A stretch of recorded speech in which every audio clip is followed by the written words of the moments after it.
आखिर क्यों जाफर एक्सप्रेस धमाके के बाद में पाकिस्तान की सुरक्षा नीति पटरी से उतरती नजर आ रही है? पाकिस्तान के सेना प्रमुख आखिर क्यों कह रहे हैं पाकिस्तान को जरूरत है हार्ड स्टेट बनने की? पाकिस्तान की नेशनल सिक्योरिटी कमेटी की मीटिंग आखिर क्यों हो गई फेल? क्या पाकिस्तान खैबर पख्तूनख्वा और बलूचिस्तान में एक बड़ा सैनिक ऑपरेशन शुरू करने जा रहा है, या यह ऑपरेशन बनेगा पाकिस्तान के लिए टूट की डेडलाइन? जल्दी से लगाते हैं दूरबीन और देखते हैं इन तमाम सवालों के जवाब। नमस्कार, आपके साथ हूं मैं प्रणय उपाध्याय। अब पाकिस्तान के सामने एक बड़ा संकट खड़ा हो गया है कि आतंकवाद के खिलाफ लड़ाई के नाम पर वो जो ऑपरेशन करना चाहता है, आखिर उसकी शुरुआत कैसे की जाए। पाकिस्तान की सेना की तरफ से कहा गया है कि हम जल्दी से इस मामले को ठीक कर सकते हैं, हमारे लिए बाएं हाथ का खेल है, ये हक की लड़ाई लड़ रहे हैं। उन्होंने कहा है कि बलूचिस्तान का पासपोर्ट वो जारी करने जा रहे हैं। इस तरीके का बलूचिस्तान का पासपोर्ट जारी किया जाएगा। पीओके जो कि भारत का हिस्सा है, वो भारत में शामिल होने की मांग लगातार कर रहा है। चाइना पाकिस्तान इकोनॉमिक कॉरिडोर जो कि बलूचिस्तान के इलाके से जाता है, उसको लेकर अमेरिका की भी आपत्तियां हैं।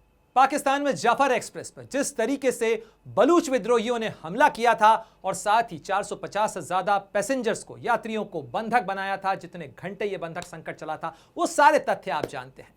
लेकिन क्या आप ये जानते हैं कि पाकिस्तान इस जाफर एक्सप्रेस की घटना के बाद इस कदर लड़खड़ाया हुआ है कि उसकी कांपें टांग रही हैं, जैसा कि खुद बिलावल भुट्टो कहते हैं, या जिस तरीके से जानकार कहते हैं कि पाकिस्तान की सुरक्षा नीति इस समय शीर्षासन करती हुई नजर आ रही है, क्योंकि उसे समझ में नहीं आ रहा है कि आखिर करें तो क्या करें, करें तो कैसे करें। और ऐसे में पाकिस्तान की फौज की तरफ से एक बड़ी डिमांड रखी गई है। पाकिस्तान की नेशनल सिक्योरिटी कमेटी की मीटिंग बुलाई गई थी, लेकिन इस मीटिंग के अंदर कोई फॉर्मूला तय नहीं हो पाया है, क्योंकि इस समय राजनीति और फौज दोनों ही उलझे हुए नजर आ रहे हैं। इस मीटिंग के अंदर न तो बलूच नेशनल पार्टी के अख्तर मेंगल पहुंचे थे, न ही पाकिस्तान की बड़ी पार्टी जो कि इस समय सरकार के और सेना के साथ में लॉगर हेड्स के ऊपर है, आमने सामने की मुठभेड़ में नजर आ रही है, उसके बड़े नेता पहुंचे थे। यह बात अलग है कि खैबर पख्तूनख्वा के मुख्यमंत्री के तौर पर अली अमीन गंडापुर उस मीटिंग में जरूर पहुंचे थे, लेकिन उन्होंने यह साफ कर दिया कि कोई बड़ा ऑपरेशन नहीं होने दिया जाएगा। तो ऐसे में अब पाकिस्तान के सामने एक बड़ा संकट खड़ा हो गया है कि आतंकवाद के खिलाफ लड़ाई के नाम पर वो जो ऑपरेशन करना चाहता है, आखिर उसकी शुरुआत कैसे की जाए। क्या है पाकिस्तान का काइनेटिक ऑपरेशन और क्या है पाकिस्तान की स्टैटिक प्रॉब्लम? जल्दी से इन तमाम मुद्दों पर चर्चा करते हैं। लेकिन सबसे पहले आपको बता दें कि ये जो जाफर एक्सप्रेस ट्रेन आप देख रहे हैं ना, ये जाफर एक्सप्रेस ट्रेन अभी तक पटरी से नीचे ही है। ये ट्रेन पटरी पर नहीं लौट पाई है। इस जाफर एक्सप्रेस पर हुए हमले को 10 दिन करीब होने जा रहे हैं, लेकिन पाकिस्तान इस समय उलझा हुआ नजर आ रहा है इस बैठक के अंदर भी, क्योंकि पाकिस्तान के प्रधानमंत्री शहबाज शरीफ ने नेशनल सिक्योरिटी कमेटी की मीटिंग बुलाई थी। इस नेशनल सिक्योरिटी कमेटी की मीटिंग के अंदर पाकिस्तान के रक्षा मंत्री ख्वाजा आसिफ नजर आ रहे हैं, आपको राना सनाउल्लाह नजर आ रहे हैं। यहाँ पे पाकिस्तान के आर्मी चीफ यहां पर जनरल आसिम मुनीर वो भी बैठे थे। हर व्यक्ति सर पकड़ के बैठा हुआ था, क्योंकि यह समझ में नहीं आ रहा कि करना क्या है। क्योंकि पाकिस्तान की सेना की तरफ से कहा गया है कि हम जल्दी से इस मामले को ठीक कर सकते हैं, हमारे लिए बाएं हाथ का खेल है, लेकिन हमें फुल फ्रीडम चाहिए। फ्रीडम किस चीज की चाहिए? हमें ऑपरेशंस बेरोक टोक चलाने की इजाजत दी जानी चाहिए। ऑपरेशंस किस तरीके के ऑपरेशंस? वो फुल फोर्स का इस्तेमाल करना चाहते हैं बलूचिस्तान में भी और खैबर पख्तूनख्वा के इलाके के अंदर भी। लेकिन इस मीटिंग के अंदर मामला सुलझने की बजाय और उलझ गया। उलझा इसलिए क्योंकि इमरान खान की पार्टी इस मीटिंग के अंदर नहीं है। न ही इस मीटिंग के अंदर यह तय हो पाया कि क्या ऑपरेशन शुरू करना है, या जो पुराने ऑपरेशंस हैं उन्हें ही आगे बढ़ाना है। ऑपरेशन करना भी है या केवल दवाई गोली से काम करना है। यहां पर मर्ज बढ़ता चला जा रहा है और पाकिस्तान उलझता चला जा रहा है। और आप देखिए कि इस मीटिंग का बायकॉट करने वाले अख्तर मेंगल जो कि पाकिस्तान बलूच नेशनल पार्टी के नेता हैं, उनकी तरफ से यह तस्वीर शेयर की गई है, क्योंकि इसके बाद पाकिस्तान की फौज ने लगातार क्वेटा के इलाके के अंदर, बलूचिस्तान के पूरे इलाके के अंदर अपना सख्त हाथ दिखाना शुरू कर दिया है। अपना जो आयरन फिस्ट है वो दिखाना शुरू किया है, और उसके चक्कर में कई लोगों को वहां पर उठाया गया है, पूछताछ के नाम पर उठाया गया है, जिसको लेकर ये तमाम लोग जो बलूच एक्टिविस्ट हैं वो कई तस्वीरें शेयर कर रहे हैं। सईदा बलूच और उनकी जो बहन है उनको गिरफ्तार किया गया है, उनको पकड़ा गया है। और एनफोर्स्ड डिसअपीयरेंस, ये पाकिस्तान की राजनीति का एक ऐसा शब्द है, खासतौर पर बलूचिस्तान की प्रॉब्लम का, जिसके कारण मामला ग्रेव ही हो रहा है, क्योंकि मामला गंभीर होता चला जा रहा है। ये सारी बात हम क्यों कर रहे हैं? क्योंकि पाकिस्तान के अंदर इस समय भागे भागे शहबाज शरीफ पहुंचे कहां? MBS से मिलने के लिए, मोहम्मद बिन सलमान से मिलने के लिए सऊदी अरब में जाकर उन्होंने मत्था टेका है, क्योंकि मामला उलझा हुआ नजर आ रहा है। क्योंकि एक तरफ पड़ोसी अफगानिस्तान और पड़ोसी भारत के ऊपर उन्होंने आरोप तो लगा दिए, लेकिन मामला समझ में नहीं आ रहा है कि आखिर करें तो क्या करें, क्योंकि सेना कह रही है हमें खुला हाथ चाहिए। साथ ही बलूचिस्तान में अगर सेना अपने हथियारों का और अपने सख्त हाथ का इस्तेमाल करती है तो बलूचिस्तान बाहर हो जाएगा। बलूचिस्तान के एक्टिविस्ट तो यह भी कह चुके हैं कि जल्द ही वो बलूचिस्तान का नया पासपोर्ट जारी करने जा रहे हैं। आपको वो पासपोर्ट भी दिखाएंगे कि बलूचिस्तान के एक्टिविस्ट क्या कह रहे हैं। लेकिन ये ताज़ा तस्वीर जो बलूचिस्तान के एक्टिविस्ट की तरफ से शेयर की गई है, ये तस्वीर क्वेटा की तस्वीर है, जिस क्वेटा के अंदर आंसू गैस के गोले छोड़े गए हैं, वहां पर सख्ती की गई है। और ये आज की घटना है, क्योंकि लगातार पाकिस्तान की फौज जो है वो बड़ा ऑपरेशन करना चाहती है। इन तमाम ऑपरेशंस के बीच में जो बलूच एक्टिविस्ट हैं वो लगातार अपना दबाव भी बढ़ा रहे हैं। साथ ही बलूच लिबरेशन आर्मी और बलूच लिबरेशन फोर्स, ये वो तमाम संगठन जिनको पाकिस्तान आतंकी संगठन कहता है, साथ ही ये अपने वजूद की, अपने सम्मान की लड़ाई लड़ रहे हैं, अपने लिए ये हक की लड़ाई लड़ रहे हैं। उन्होंने कहा है कि बलूचिस्तान का पासपोर्ट वो जारी करने जा रहे हैं। इस तरीके का बलूचिस्तान का पासपोर्ट जारी किया जाएगा, ये शाना बलूच की तरफ से कहा गया है। ये एक एक्टिविस्ट हैं कि soon Balochistan will have their own passport. ये प्रचार भी हो सकता है, ये इंफॉर्मेशन वॉरफेयर भी हो सकता है। क्या वाकई में बलूचिस्तान का इस तरीके का कोई पासपोर्ट होगा, नहीं होगा, ये एक अलग बात है। लेकिन इस तरीके की जो भावनाएं हैं वो जताई जा रही हैं, और ये तमाम चीजें जो हैं वो उसके साथ साथ जो प्रोटेस्ट हैं उनका सिलसिला लगातार चल रहा है। प्रोटेस्ट चल रहा है खास तौर पर इस मुद्दे को लेकर, क्योंकि वहां पर सिलसिलेवार तरीके से लगातार लोगों को वहां पर अगवा किया जा रहा है, पूछताछ के नाम पे अगवा किया जा रहा है, और फोर्स्ड डिसअपीयरेंस, यानी जिन लोगों को पूछताछ के लिए ले जाया जाता है वो कभी लौट कर नहीं आते हैं। पाकिस्तान की फौज यानी जनरल आसिम मुनीर क्या मांग रहे हैं? जनरल आसिम मुनीर जो हैं वो मांग रहे हैं खुला हाथ, फ्री हैंड। खैबर पख्तूनख्वा में भी और साथ साथ बलूचिस्तान के इलाके के अंदर भी वो एक बार फिर मिलिट्री कोर्ट्स लाना चाहते हैं, वो एक बार फिर सख्ती करना चाहते हैं। और वो क्या कह रहे हैं? वो कह रहे हैं कि पाकिस्तान को हार्ड स्टेट बनने की जरूरत है। सवाल खड़ा होता है कि पाकिस्तान जो कि फौजी बूट के दम पर चलता रहा इतने समय तक, जहां कई बार फौजी शासक रहे हैं, वो हार्ड स्टेट नहीं तो क्या सॉफ्ट स्टेट है? शायद पाकिस्तान के जो आर्मी चीफ हैं वो ये भूल रहे हैं कि पाकिस्तान हार्ड स्टेट नहीं बल्कि हार्ड कंट्री है। जैसा कि प्रख्यात पत्रकार अनातोल लेवन ने अपनी किताब के अंदर लिखा है, पाकिस्तान हार्ड कंट्री, पाकिस्तान एक मुश्किल मुल्क है। और यही शायद कुछ कंफ्यूज हो गए हैं आसिम मुनीर, उन्हें समझ में नहीं आ रहा है। इसमें एक इंटरेस्टिंग और रोचक खेल जो है वो पाकिस्तान की राजनीति का भी है। राजनीति का खेल भी आपको मैं समझाऊंगा, क्योंकि इमरान खान जो हैं वो नया दाव खेलते हुए नजर आ रहे हैं। आसिम मुनीर और शहबाज शरीफ यदि मुश्किल में उलझे नजर आते हैं, फेल होते नजर आते हैं, तो इसमें इमरान खान का राजनीतिक हित सतता है, और इसीलिए वो यहां पर एक असहयोग करते हुए नजर आ रहे हैं। खास तौर पर इस असहयोग के बीच में पाकिस्तान में के भारत में उच्चायुक्त रह चुके अब्दुल बासित पिछले कुछ दिनों से लगातार भारत पर तनकीद कर रहे थे, तंज कर रहे थे। लेकिन यहां पर उन्होंने क्या कहा है? पाकिस्तान को इंडिया से सीखने की जरूरत है। पाकिस्तान के भी जो उच्चायुक्त हैं वो ये सोच रहे हैं, मान रहे हैं, बता रहे हैं अपनी आवाम को कि भारत से सीखने की जरूरत है। लेकिन क्या सीखने की बात कर रहे हैं? वो सीखने की बात ये कह रहे हैं कि जिस तरीके से भारत अपने पावर का इस्तेमाल करता है, भारत जिस तरीके से अंतर्राष्ट्रीय क्लाउड का इस्तेमाल करता है, वो सब कुछ पाकिस्तान को सीखने की जरूरत है। यहां मलाल भी जता रहे हैं अब्दुल बासित, जिसके अंदर वो सार्वजनिक मंच से कई बार ये कह चुके हैं कि पाकिस्तान फेल होता नजर आ रहा है। पाकिस्तान में जो कोशिशें हैं अपने क्लाउड को दिखाने की, उसमें वो नाकाम रहा है। लेकिन बड़ी खतरनाक बात अब्दुल बासित ने कही है अपने ताजा वीडियो के अंदर, जिसमें उन्होंने कहा है कि भारत भी टूट जाएगा। भारत को टूटने का श्राप देते हुए या भारत के टूटने की बात करते हुए अब्दुल बासित यहां पर नजर आ रहे हैं। हालांकि अब्दुल बासित का ये जो ख्वाब है वो तो पूरा नहीं हो सकता, क्योंकि इस समय टूटने का जो संकट है वो इस समय पाकिस्तान के पास नजर आ रहा है। पाकिस्तान के पास टूटने का ये संकट इसलिए भी नजर आ रहा है क्योंकि पाकिस्तान के अंदर इस समय कई जगह अलग अलग डिमांड्स चल रही हैं। क्योंकि पाकिस्तान के अंदर स्वतंत्र देश की जो डिमांड है वो बलूचिस्तान से उठ रही है, सिंधु देश की डिमांड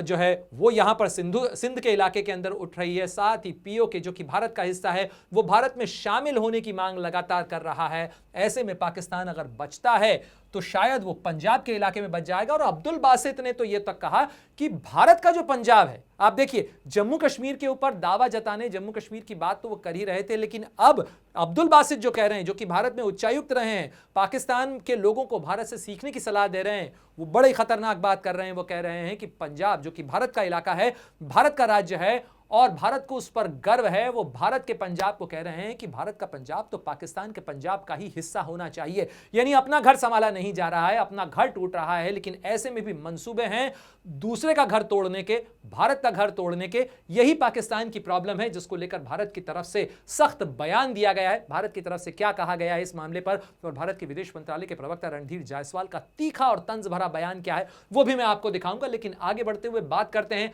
कि इस समय पाकिस्तान की जो मुसीबत है वो कहां पर उलझी हुई है, क्योंकि अब्दुल बासित का यह बयान जो है बहुत मायने हैं इसके, लेकिन इन तमाम मायनों के बीच में जो बलूच एक्टिविस्ट हैं वो लगातार अपना आंदोलन तेज कर रहे हैं। दोहरे मोर्चे के ऊपर यह आंदोलन चल रहा है। एक तरफ बीएलए और बीएलएफ जो हैं वो अपना दबाव बढ़ा रहे हैं, लगातार जो आर्म्ड टकराव है, जो सशस्त्र टकराव है वो बढ़ता चला जा रहा है। चीनी नागरिकों को निशाना बनाया जा रहा है, पाकिस्तान के जो पंजाब प्रांत के लोग हैं उन्हें निशाना बनाया जा रहा है, पाकिस्तान के सुरक्षा बलों को निशाना बनाया जा रहा है। दूसरी तरफ पाकिस्तान की फौज जो सख्ती कर रही है उसके खिलाफ बलूचिस्तान की जो आवाम है, बलूचिस्तान के जो लोग हैं वो भी यहां पर प्रोटेस्ट कर रहे हैं, वो नाराजगी जता रहे हैं। Protest of sit in will be held in front of Baluchistan University tomorrow against the illegal arrest and illegal police remand of their relatives of the victims of the enforced disappearance। यानी जो लोग अपने लोगों को तलाशने के लिए, अपने लोगों की वापसी के लिए शांतिपूर्वक प्रदर्शन कर रहे थे, वहां पर प्रोटेस्ट कर रहे थे, वो धरना दे रहे थे, उन लोगों के खिलाफ भी आंसू गैस के गोलों का इस्तेमाल किया गया है, रबर बुलेट्स का इस्तेमाल किया गया है, और उसके खिलाफ वहां पर जो कार्रवाई की गई है, इलीगल अरेस्ट किए गए हैं और पुलिस रिमांड ली गई है, उसके खिलाफ ये जो बलूच वाईसी के लीडर हैं, इन तमाम लोगों के खिलाफ जो कार्रवाई की गई है उसके खिलाफ ये तमाम जो बलूच एक्टिविस्ट हैं ये अब धरना देने की, बड़े आंदोलन की तैयारी कर रहे हैं। और इन्हीं आंदोलन के बीच में प्राइम मिनिस्टर इमरान खान जो कि पाकिस्तान के प्रधानमंत्री रहे, वो क्या कह रहे हैं। इमरान खान ने कहा है कि इस पूरे मामले के अंदर बलूचिस्तान के जो हालात हैं, the decision of the PTI to boycott, आप देखिए यहां पर नेशनल सिक्योरिटी कमेटी की मीटिंग बुलाई गई थी कि कम से कम एक राय निकले, इसके ऊपर एक सुर से कुछ संदेश दिया जाए, कुछ फैसला लिया जाए। यहां पर मत विभाजन ज्यादा नजर आ रहा था, एकता कम नजर आ रही थी। मैं आपसे क्यों कह रहा हूं कि इमरान खान का फायदा है आसिम मुनीर को फंसाने में और शहबाज शरीफ को उलझाने में, और यही वो करते हुए नजर आ रहे हैं। देखिए वो क्या कह रहे हैं, the decision of the PTI to boycott the national security committee is absolutely correct. यानी राष्ट्रीय सुरक्षा के लिए जो बैठक बुलाई गई थी, एक ऑल पार्टी कमेटी बुलाई गई थी जिसमें सभी दलों को आमंत्रित किया गया था, उससे पीटीआई ने बाइकॉट किया है, वो गई ही नहीं। अली अमीन गंडापुर गए, जो कि खैबर पख्तूनख्वा के मुख्यमंत्री के तौर पर वहां गए थे, पीटीआई के नेता हैं, लेकिन वहां जाके भी वो बोलकर आ गए हैं कि ऑपरेशन नहीं करना चाहिए। ऑपरेशन यानी मिलिट्री ऑपरेशन की जो बात कर रहा है पाकिस्तान और पाकिस्तान की फौज, उससे नुकसान हो जाएगा, उसकी इजाजत वो नहीं देंगे। कहां नहीं देंगे? वो इजाजत नहीं देंगे खैबर पख्तूनख्वा में, क्योंकि पाकिस्तान इस समय दोहरे मोर्चे पर उलझा हुआ नजर आ रहा है। एक तरफ बलूचिस्तान हाथ से फिसलता, हाथ से निकलता नजर आ रहा है, दूसरी तरफ खैबर पख्तूनख्वा का इलाका जहां पर टीटीपी, तहरीक तालिबान पाकिस्तान, वो भी पाकिस्तान की फौज को उलझाए हुए है, परेशान किए हुए, लगातार घाव दे रही है। वो पाकिस्तान जो कि भारत को ब्लीडिंग बाय 100 कट्स की बात करता था, भारत को 100 घावों से लहू लुहान करने की बात करता था, वो इस समय खुद 100 घावों को झेलता हुआ नजर आ रहा है। इसीलिए तो कहते हैं कि बोया पेड़ बबूल का तो आम कहां से होए, जो दूसरों के लिए गड्ढा खोदते हैं खुद उस गड्ढे के अंदर फंसते हैं। उसका क्लासिक एग्जाम्पल यहां पर पाकिस्तान नजर आ रहा है। और इसीलिए देखिए बलूचिस्तान के मुद्दे को लेकर अब पीटीआई ने एक अलग मीटिंग बुलाई है, यानी सरकार की ऑल पार्टी मीटिंग के मुकाबले पीटीआई ने एक अलग काउंटर मीटिंग बुलाई है और उसके अंदर लोगों को इकट्ठा करने की बात की जा रही है। इस मीटिंग में भी कौन जाता है, कौन नहीं जाता है, उसके अंदर किस तरीके से यहां पर फैसले किए जाते हैं, वो मामला अलग है। लेकिन तोहमत अफगानिस्तान के माथे मढ़ने और भारत के माथे मढ़ने की कोशिश पाकिस्तान पुरजोर तरीके से कर रहा है। लेकिन अफगानिस्तान में भी जो है वो कूटनीति और राजनीति दोनों चल रही है, क्योंकि ये ताज़ा तस्वीर अफगानिस्तान से आई है। और यहां जो आपको शख्स नजर आ रहे हैं ये ये ज़ल्मा खलीलजाद हैं, इन्हें आप देख सकते हैं। ये अफगानिस्तान मामलों के ऊपर अमेरिका के टॉप प्रतिनिधि हैं। ये जो खलीलजाद हैं वो यहां पर ज़ल्मा खलीलजाद वो नजर आ रहे हैं। और साथ ही यहां पर अफगानिस्तान के जो विदेश मंत्री हैं वो नजर आ रहे हैं। तो ये जो मीटिंग है ये काबुल के अंदर मीटिंग हुई है और इस मीटिंग के साथ साथ में काबुल ने अमेरिका के एक व्यक्ति को जो कि बहुत लंबे समय तक अफगानिस्तान की कैद में था उसे रिहा किया है। और इस मीटिंग के साथ साथ अफगानिस्तान कोशिश कर रहा है अमेरिका को साधने की। चाइना पाकिस्तान इकोनॉमिक कॉरिडोर जो कि बलूचिस्तान के इलाके से जाता है उसको लेकर अमेरिका की भी आपत्तियां हैं, क्योंकि वहां पर चीन का प्रभाव बढ़ता हुआ नजर आ रहा है। और इस चीन के बढ़ते प्रभाव को कम करने के लिए आपको याद होगा जिस तरीके से अमेरिका के राष्ट्रपति डोनाल्ड ट्रंप ने अफगानिस्तान के बेस के ऊपर चीन के बढ़ते हुए प्रभाव को लेकर तनकीद की थी, जिसको लेकर उन्होंने टिप्पणी की थी, तंज किया था, उसके बाद से काफी उथल पुथल अफगानिस्तान के अंदर भी देखने को मिल रही है। उसका डिनायल अफगानिस्तान की तरफ से आया। उसमें कहा गया कि जो बगराम बेस है उस बगराम बेस के ऊपर चीन नहीं है बल्कि अफगानिस्तान की ही फौज वहां पर मौजूद है। लेकिन अमेरिका के साथ रिश्ते साधने की कोशिश में यहां पर अफगानिस्तान भी नजर आ रहा है और साथ ही उसने सिरे से पाकिस्तान के आरोपों को खारिज किया है। यानी भारत ने पाकिस्तान के आरोपों पर उसे आईना दिखाया है, वहीं अफगानिस्तान ने भी उसे तमाम तरह के जवाब दिए हैं, जिसके अंदर कहा है कि पाकिस्तान झूठे आरोप लगाने की बजाय अपना घर देखे। लेकिन इस समय पाकिस्तान दोहरे मोर्चे के ऊपर उलझा हुआ है। कौन कौन से मोर्चे हैं वो?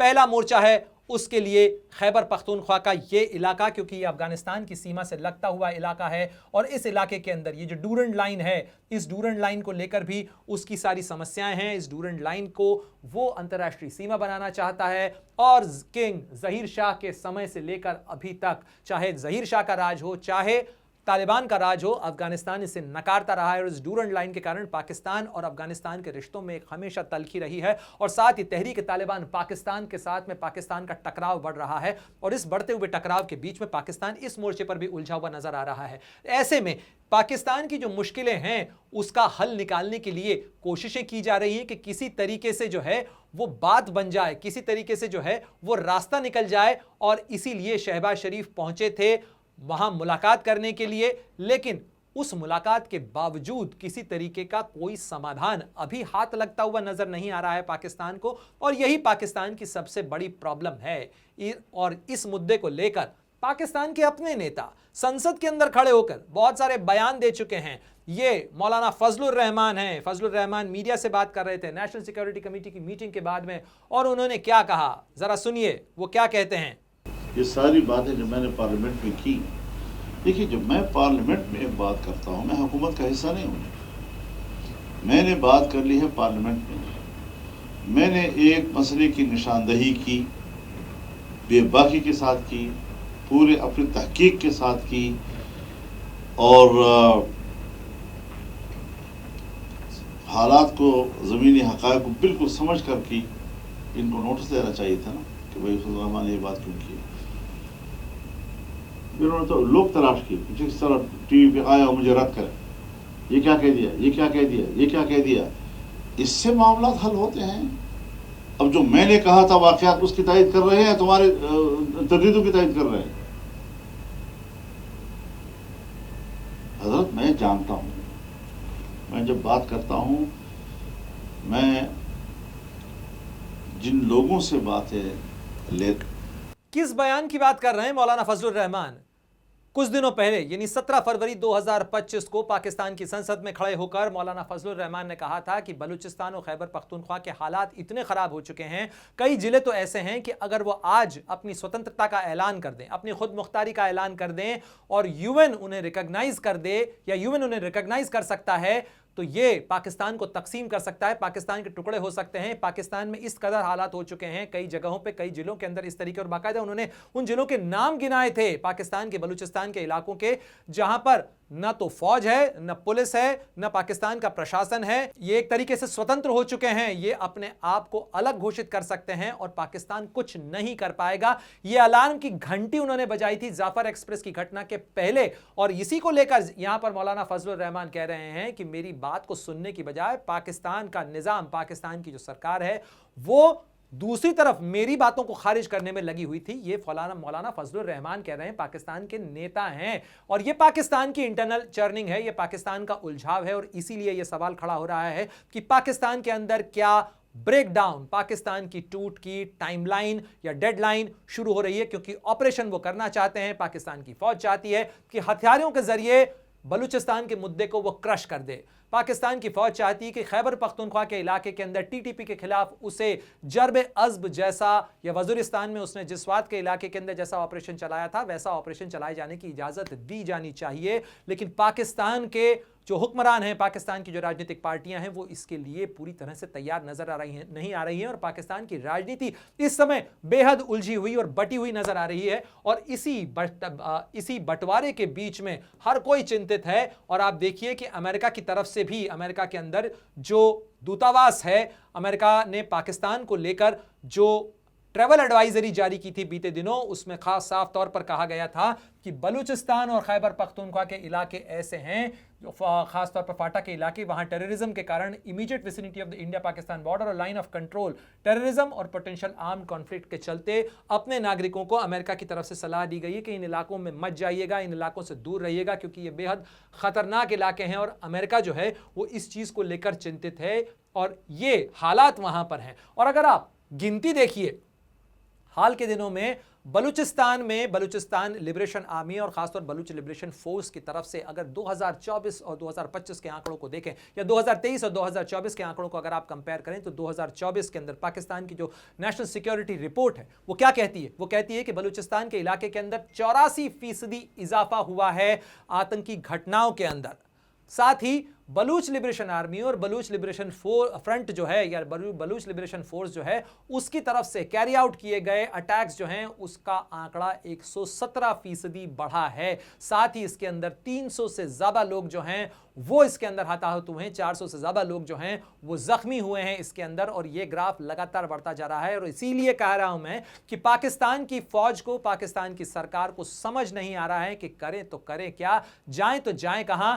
दोष भारत और अफगानिस्तान के माथे मढ़ने की कोशिश करके वो ढकने की कोशिश जरूर कर रही है, लेकिन जितना ढकने की कोशिश कर रही है उतना ही मामला उजागर होता चला जा रहा है। और यहां देखिए, ये सरफराज बुगती हैं बलूचिस्तान के या पाकिस्तान की फौज की तरफ से बलूचिस्तान में बिठाए गए चीफ मिनिस्टर हैं। लेकिन वो यहां पर क्या कह रहे हैं? वो कह रहे हैं कि हम यहां पर एक ऑपरेशन करेंगे, यहां पर हम एक काइनेटिक ऑपरेशन करेंगे। यानी काइनेटिक ऑपरेशन से सीधे सीधे मतलब होता है कि यहां पर फौजी कार्रवाई करेंगे। अभी फौजी कार्रवाई को लेकर फैसला नहीं हो पाया, लेकिन वो यहां पर ऐलान कर रहे हैं। क्या कह रहे हैं? देखिए, ये सारी चीजें दो तरीके हैं जिससे टेररिज्म से लड़ा जाएगा। एक काइनेटिक है, उस काइनेटिक के हवाले से मुमकिन है ये फोरम नहीं है जिस पर हम डिस्कस करें, वो आपको पता चल जाएगा और टेररिस्ट को भी पता चल जाएगा बहुत जल्दी कि वो हमारी पॉलिसी उस बारे में क्या है। दूसरा है ये नॉन काइनेटिक, जिसमें ये सारे लोग आज हम इकट्ठे हो रहे हैं। वो सिक्योरिटी का पैराडाइम और डेवलपमेंट का पैराडाइम दोनों ने पैरेलल चलना है। जब दोनों ने पैरेलल चलना है तो उसमें प्रोविंशियल गवर्नमेंट के कुछ रोल है, कुछ फेडरल गवर्नमेंट का रोल। काइनेटिक का मतलब होता है कि वहां पर एक्शन होगा। एक्शन होगा तो कौन करेगा? पाकिस्तान की फौज एक्शन करेगी। क्या पाकिस्तान अपने ही लोगों के खिलाफ एयरफोर्स का इस्तेमाल करने की तैयारी कर रहा है? क्योंकि जाफर एक्सप्रेस की घटना के समय में तो गनशिप्स को डिप्लॉय किया गया था पाकिस्तान की तरफ से। तो पाकिस्तान क्या बड़े पैमाने पर कार्रवाई करने जा रहा है? और अगर पाकिस्तान इस तरीके की कार्रवाई करता है तो बलूचिस्तान के अंदर क्या बलूचिस्तान को वो साथ रख पाएगा? क्या बलूचिस्तान को वो जोड़ पाएगा? अपने ही लोगों के खिलाफ अगर मिलिट्री एक्शन किया जाता है तो मिलिट्री एक्शन के बाद जुड़ाव नहीं पैदा होता, बल्कि अलगाव जो है वो और बढ़ता है। और यही पाकिस्तान का सबसे बड़ा सरदर्द है। पाकिस्तान के जो लोग हैं वो एक तरफ बलूचिस्तान के अंदर उठ खड़े हुए हैं, वहां पर वो जो है एक तरीके से टकराव की मुद्रा के अंदर हैं, सीधे सीधे पाकिस्तान की फौज को चुनौती दे रहे हैं। तो वहीं दूसरी तरफ खैबर पख्तूनख्वा का जो इलाका है, जो कि अफगानिस्तान से लगता हुआ इलाका है, वहां भी टकराव बढ़ता चला जा रहा है। तो दोहरे मोर्चे के ऊपर इस समय पाकिस्तान उलझा हुआ नजर आ रहा है और इसीलिए वो हाय तौबा करता हुआ नजर आ रहा है। और यहां पर भारत की तरफ से जो बयान दिया गया है वो भी मैं आपको सुनवाता हूं, क्योंकि विदेश मंत्रालय के प्रवक्ता रणधीर जायसवाल की तरफ से पाकिस्तान को क्या तंज किया गया है, जरा वो भी सुन लीजिए। और जहाँ तक निमंत्रण का सवाल होता है, निमंत्रण तो रिश्तों पे निर्भर करता है ना। निमंत्रण का आदर करते हैं, निमंत्रण का स्वीकार करना तो रिश्तों पे निर्भर करता है। और मैं आपसे ये भी कहूँगा कि जो हमने 2 दिन पहले एक स्टेटमेंट जारी किया है, उस स्टेटमेंट को अगर पैनी नज़र से देख लीजिए, आपको आपके जितने सवाल आपने किए हैं ना, सबका जवाब मिल जाए। तो भारत के विदेश मंत्रालय के प्रवक्ता रणधीर जायसवाल किस बयान को लेकर जिक्र कर रहे हैं, जरा वो बयान भी देखिए। भारत की तरफ से क्या कहा गया? We note that Pakistan has once again made some comments about the Indian union territory of Jammu and Kashmir. Jammu Kashmir को लेकर भारत पर तोहमतें लगाते हुए पाकिस्तान की तरफ से बयान दिया गया था, उसका जवाब तो भारत ने दिया ही है, साथ ही यह भी कहा है कि दुनिया जानती है, world knows that the real issue in Pakistan is active promotion and sponsorship of cross border terrorism. In fact, this is the biggest roadblock to peace and security in the region. Instead of spreading lies, Pakistan should vacate the Indian territory under its illegal enforceable occupation। यानी भारत पर आरोप लगाने की बजाय, भारत के खिलाफ झूठ फैलाने की बजाय बेहतर होगा कि पाकिस्तान भारत की हथियाई हुई जो जमीन है, भारत की जो कब्जाई हुई जमीन है, उसे खाली कर दे, क्योंकि अब पाकिस्तान की कमजोरी जो है वो पाकिस्तान के अंदर भी सवाल खड़े करने लगी है, क्योंकि पाकिस्तान को समझ नहीं आ रहा है कि वो आखिर करे तो क्या करे, जाए तो जाए कहां, किससे मदद मांगे, क्योंकि यहां पर जो अलगाव है, जो उलझाव है, वो उसके अपने भीतर से पैदा हो रहा है, उसके अपने लोग उसके खिलाफ खड़े हो रहे हैं। और जो बलूचिस्तान का मामला है, ये बलूचिस्तान का मामला कोई आज का मामला नहीं है, और अगर आबादी के हिसाब से देखा जाए तो पाकिस्तान की कुल आबादी के अंदर करीब 1.5 करोड़ की जो आबादी है, यानी पाकिस्तान की आबादी का 6% हिस्सा है, लेकिन उसके पास जमीन कितनी है? बलूचों के पास में जो जमीन है पाकिस्तान की, वो करीब 40% से ज्यादा है। करीब 3.47 लाख वर्ग किलोमीटर का इलाका बलूचिस्तान का इलाका है। ये जो पूरा लाल इलाका आप देख रहे हैं, इस तरफ ईरान है, इस तरफ अफगानिस्तान है, और बलूचिस्तान के इस इलाके के अंदर ही ग्वादर का इलाका आता है, जहां पर पाकिस्तान ने चीन से पोर्ट बनवाया है। इस पोर्ट को लेकर बहुत सारा निवेश चीन ने यहां किया है, और पाकिस्तान उस निवेश को सुरक्षा की गारंटी देने में नाकाम हो रहा है। यह बड़ा सवाल है, पाकिस्तान की सुरक्षा व्यवस्था पर सवाल है, पाकिस्तान के army chief general Asim Munir और उनकी व्यवस्था पर सवाल खड़ा हो रहा है, और इसीलिए वो घबराए हैं, उनके पसीने छूट रहे हैं कि आखिर करें क्या। चीन को जवाब देना है, साथ ही अमेरिका भी दबाव बना रहा है, अफगानिस्तान के साथ में जो रिश्ते हैं वो संभल नहीं रहे हैं, भारत के साथ लड़ाई का मोर्चा खोलना बहुत बड़ी जोखिम हो सकती है, इसलिए भारत के साथ रिश्तों को भी वो साधना चाहते हैं, और इसीलिए वो आरोपों के बम जरूर उछाल रहे हैं, लेकिन असली कार्रवाई के बम चलाने के पहले उनके हाथ कांप रहे हैं, क्योंकि समझ में नहीं आ रहा है कि आखिर इस बलूचिस्तान के मुद्दे का हल क्या निकाला जाए, क्योंकि यह मामला पुराना है। 1947 में जब भारत और पाकिस्तान का विभाजन हुआ था, तब उस समय बलूचिस्तान स्वतंत्र रियासत के तौर पर वजूद में था। उसके बाद मोहम्मद अली जिन्ना, जो कि पाकिस्तान के पहले गवर्नर जनरल बने थे, और उसके बाद जो पाकिस्तान की सत्ता कायम हुई, उस पाकिस्तान की सत्ता ने अपनी ताकत के जोर पर बलूचिस्तान के इलाके को, जो कि उस समय कलात का इलाका कहा जाता था, कलात के खान को पाकिस्तान में विलय के लिए मजबूर किया, और इंस्ट्रूमेंट ऑफ एक्सेशन उनसे दस्तखत कराए गए, और उसके बाद बलूचिस्तान पाकिस्तान का हिस्सा बना, वरना पाकिस्तान का नक्शा कुछ अलग होता, लेकिन बलूचिस्तान पाकिस्तान का हिस्सा बन गया। उसके बाद से वहां के जिस तरीके से उसे हिस्सा बनाया गया, लोगों का रोष था, लोगों की नाराजगी थी, लेकिन उसके बावजूद 70-75 साल का एक लंबा कालखंड पाकिस्तान को मिला, जिसमें पाकिस्तान के पास में यह जगह थी कि वो अपने लोगों को अपने साथ रख सके, लेकिन यहां पाकिस्तान नाकाम हुआ। पाकिस्तान के अंदर ये सारे सवाल मैं नहीं कह रहा हूं, ये भारत के लोग आरोप नहीं लगा रहे हैं, बल्कि ये पाकिस्तान के अपने लोगों का कहना है। पाकिस्तान के अपने जानकार कहते हैं कि बलूचिस्तान की अनदेखी हुई है। बलूचिस्तान जिसके पास में मिनरल रिसोर्सेस का, खनिजों का भंडार है, उसका केवल इस्तेमाल किया गया, वहां पर केवल और केवल उसका दोहन किया गया, चीन के लिए दोहन किया गया, पाकिस्तान के लोग फौज के लिए दोहन किया गया, लेकिन पाकिस्तान के बलूचिस्तान में रहने वाले जो लोग हैं, पाकिस्तान के ही नागरिक हैं, उनके हक के लिए न तो उनकी सुनी गई। उसके बाद उनकी जो बनी बनाई सरकार थी उसे तोड़ दिया गया, हटा दिया गया, जोड़ तोड़ और जोड़ घटाव, इस तरीके की जो तमाम राजनीति है, all the dirty tricks in the book of Pakistan army, उसका इस्तेमाल किया गया, और उसी का नतीजा यह है कि अब पाकिस्तान के लोग जो हैं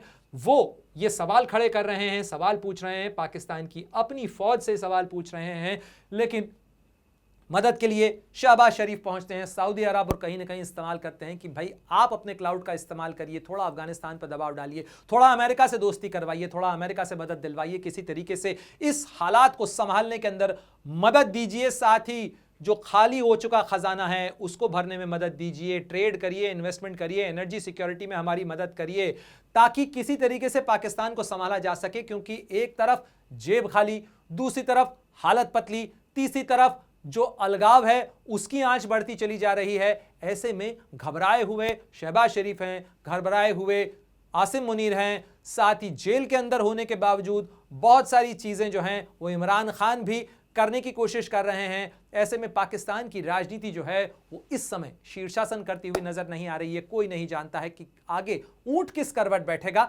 अगर आपको इस बारे में कोई अंदाजा है तो जरूर हमें कमेंट बॉक्स में बताइएगा कि क्या पाकिस्तान टूट की कगार पर शुरू हो चुका है। क्या पाकिस्तान अगर बड़ा ऑपरेशन बलूचिस्तान और खैबर पख्तूनख्वा में करता है, अपने ही लोगों के खिलाफ हथियारों का जबरदस्त इस्तेमाल करता है, तो क्या पाकिस्तान की फौज के लिए यह ऑपरेशन सस्टेनेबल होगा या यह पाकिस्तान के लिए ताबूत की आखिरी कील साबित होगा?